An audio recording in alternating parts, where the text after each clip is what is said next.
صلو علی الحبیب صلی اللہ تعالی علی محمد صلی اللہ علیہ وسلم۔ میٹھے میٹھے اسلامی بھائیوں، بالخصوص میرے پیج کے سوشل میڈیا کے ناظرین، اس وقت ہم مدنی چینل کے اسٹوڈیو میں ہیں۔ کچھ گیپ کے بعد ایک بار پھر روٹین لائف شروع ہو گئی ہے۔ پاکستان حاضر ہو گیا ہوں۔ آج لائف سلسلہ کیا مدنی سفر نامہ، امید ہے کہ آپ شامل رہے ہوں گے۔ نہیں دیکھ سکے تو پیج پر موجود ہے، آپ دیکھ لیجئے گا۔ اور ابھی ہم اسٹوڈیو میں ایک نیا سلسلہ ریکارڈ کرنا شروع کر رہے ہیں آج سے، اور سلسلے کا نام ہے حاجیوں کے واقعات۔ یہ بڑے شارٹ کلپ ہوں گے، اور یہ انشاءاللہ ہمارا بہت خوبصورت سلسلہ ہے، کھلے آنکھ صلی اللہ کہتے کہتے اس کے لیے ریکارڈنگ کر رہے ہیں انشاءاللہ۔ یہ حج کے دن قریب آ رہے ہیں، تو اس میں انشاءاللہ یہ روزانہ ہی کھلے آنکھ صلی اللہ کہتے میں یہ انشاءاللہ سیگمنٹ چلے گا۔ اس میں عشق بھرے حاجیوں کے، زائرین مدینہ کے واقعات ہوں گے، جو مزید اللہ نے چاہا ہمارے عشق رسول میں اضافے کا باعث بنیں گے، شوق حرمین بڑھانے کا باعث بنیں گے۔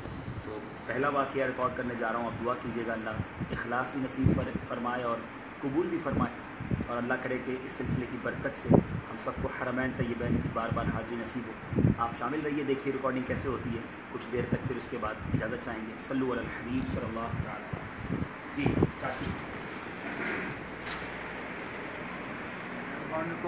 مدینہ۔ الحمدللہ رب العالمین والصلاۃ والسلام علی سید المرسلین، اما بعد فاعوذ باللہ من الشیطان الرجیم، بسم اللہ الرحمن الرحیم۔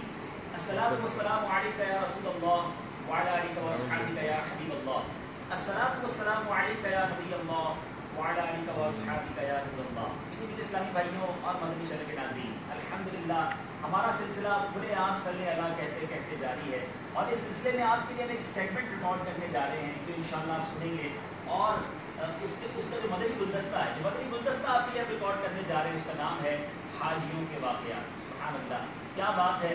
اللہ کے مہمانوں، حاجی جو ہے وہ رب عز و جل کا مہمان ہوتا ہے، اسے ضیوف الرحمان کہا جاتا ہے، اللہ کے مہمان کہا جاتا ہے۔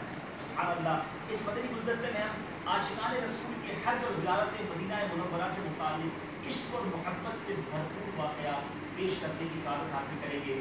آپ کی توجہ کے ساتھ اس میں شامل رہیے، کیا معلوم کسی ایک واقعے کو سن کر ہماری آنکھیں اشکبار ہو جائیں، شوق حرمین مزید بڑھ جائے، کیونکہ یہ وہ شوق ہے جس سے نصیب ہو جائے وہ الحمدللہ پھر حاضری بھی پا ہی لیتا ہے۔ حاجیوں کے بن رہے ہیں قافلے پھر یا نبی، پھر نظر میں پھر گئے حج کے مناظر یا نبی۔ شوق حرمین بڑھانے والا یہ مدنی گلدستہ توجہ کے ساتھ سنتے ہیں۔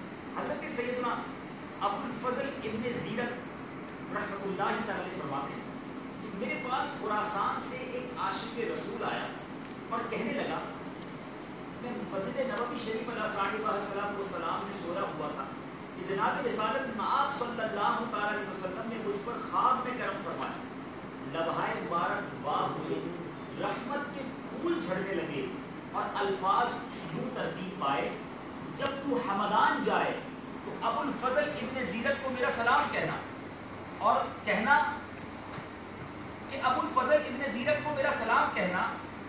میں عرض گزار ہوا، یا رسول اللہ صلی اللہ تعالی علیہ وسلم، ان پر اس کرم کی کیا وجہ ہے، یعنی ابو الفضل پر اتنا کرم کیوں؟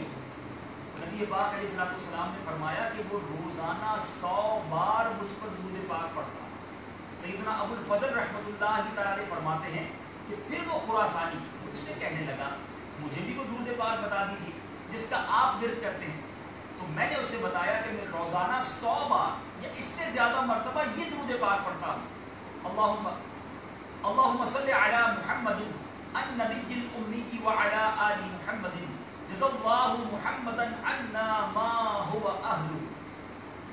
اس عاشق رسول نے یہ درود پاک مجھ سے سیکھ لیا اور قسم کھا کر کہنے لگا، میں آپ کو جانتا تھا نہ آپ کا کبھی نام سنا تھا، آپ کے بارے میں مجھے نبی پاک علیہ السلام نے بتایا۔ حضرت سیدنا ابو الفضل بن زیرت رحمۃ اللہ تعالی فرماتے ہیں، میں نے اس خوش نصیب عاشق رسول کو تحفہ پیش کیا تاکہ نبی پاک علیہ السلام کے بارے میں مزید بھی کچھ اور سن سکوں، لیکن اس نے تحفہ قبول کرنے سے انکار کرتے ہوئے کہا، میں سلطان انبیاء کرام رسول ذی احترام صلی اللہ تعالی علیہ وسلم کا مبارک پیغام پہنچانے کا کوئی دنیاوی بدلہ لینا نہیں چاہتا۔ اس کے بعد اس عاشق رسول کو میں نے پھر کبھی نہیں دیکھا۔ اللہ عز و جل کی ان پر رحمت ہو، ان کے صدقے ہماری بے حساب مغفرت ہو۔ مسجد نبوی شریف میں سبحان اللہ اس عاشق رسول کو نبی پاک علیہ السلام کی زیارت نصیب، کیا خوبصورت مقام ہے، سبحان اللہ۔ یہاں پیارا کعبہ، وہاں سبز گنبد، تو مکہ بھی میٹھا، تو پیارا مدینہ۔ خوش نصیب حاجیوں، اے خوش نصیب زائرین، آپ مبارک جگہوں پر جا رہے ہیں، وہاں پر ایسے ایسے کرم کے واقعات ہوتے ہیں کہ ایمان تازہ ہو جاتا ہے۔ درود پاک کی کثرت کرتے رہیے گا، کیا معلوم اس بار آپ حج کے ساتھ ساتھ دیدار رسول صلی اللہ علیہ وسلم کی نعمت بھی دور کرا جائے۔